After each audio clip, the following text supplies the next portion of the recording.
Import and export tariffs, who pays them and their impact on competition, innovation, and consumer prices. International trade is a cornerstone of the global economy, allowing countries to exchange goods and services across borders.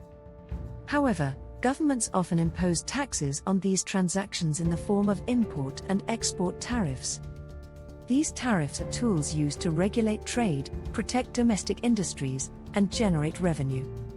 But who pays these tariffs, and what are their effects on competition, innovation, and consumer prices? Let's explore these questions in detail. Now, before we move on, please help a small channel grow. Please like and subscribe. If you have any comments, good or bad, leave them below. Back to the story. What are import and export tariffs? Import tariffs are taxes levied on goods and services brought into a country from abroad. They are often used to make imported products more expensive, giving domestic industries a competitive edge. For example, if a country imposes a 10% tariff on imported cars, foreign-made cars become more costly compared to locally produced ones. Export tariffs, on the other hand, are taxes on goods and services shipped out of a country.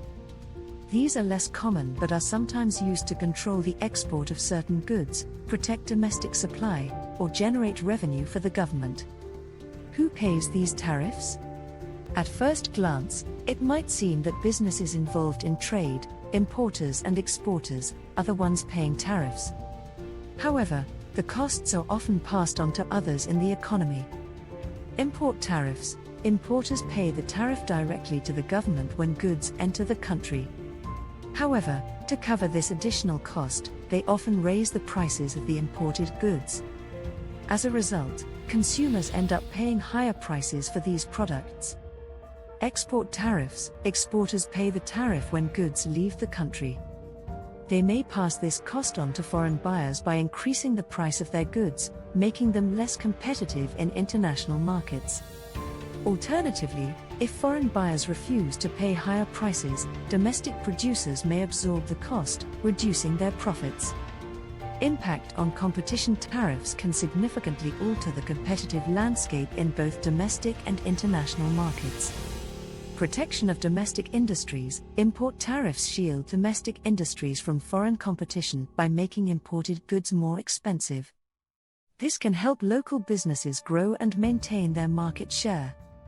For example, a tariff on imported steel might protect a country's steel industry from cheaper foreign steel.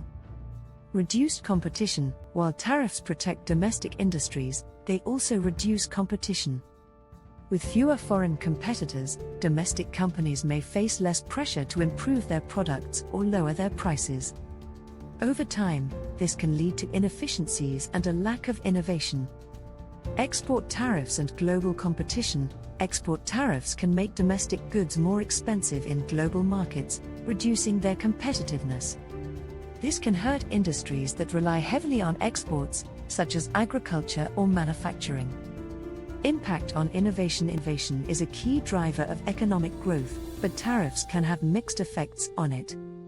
Stifling innovation: by reducing competition, import tariffs can lead to complacency among domestic firms. Without the pressure to compete with foreign rivals, companies may invest less in research and development, slowing the pace of innovation. Encouraging innovation in protected industries: on the other hand, some argue that tariffs can give emerging industries the time and protection they need to develop and innovate. For example, a country might impose tariffs on imported solar panels to help its domestic solar industry grow and eventually compete globally. Export tariffs and innovation: export tariffs can discourage innovation by reducing the profitability of exporting firms.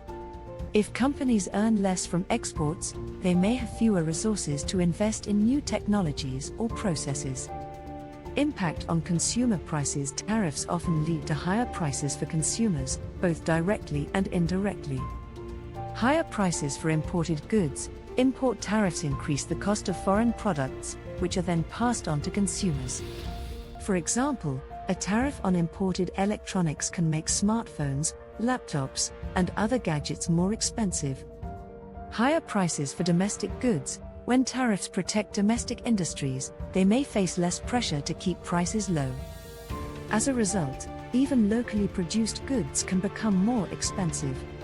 Reduced consumer choice, tariffs can limit the variety of products available to consumers.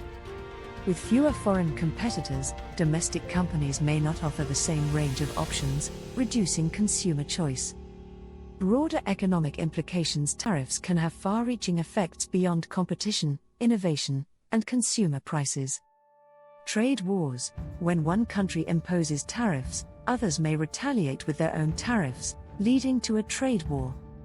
This can disrupt global trade, harm economies, and increase prices worldwide. Economic efficiency. Tariffs can distort markets by encouraging the production of goods in less efficient domestic industries. This misallocation of resources can reduce overall economic efficiency and slow economic growth. Income distribution. Tariffs can also affect income distribution. For example, they may benefit workers in protected industries but harm consumers who face higher prices. Conclusion. Import and export tariffs are powerful tools that governments use to regulate trade and protect domestic industries. While they can provide short-term benefits, such as safeguarding jobs and generating revenue, they often come with long-term costs. Tariffs can reduce competition, stifle innovation, and increase consumer prices. They can also lead to trade wars and economic inefficiencies.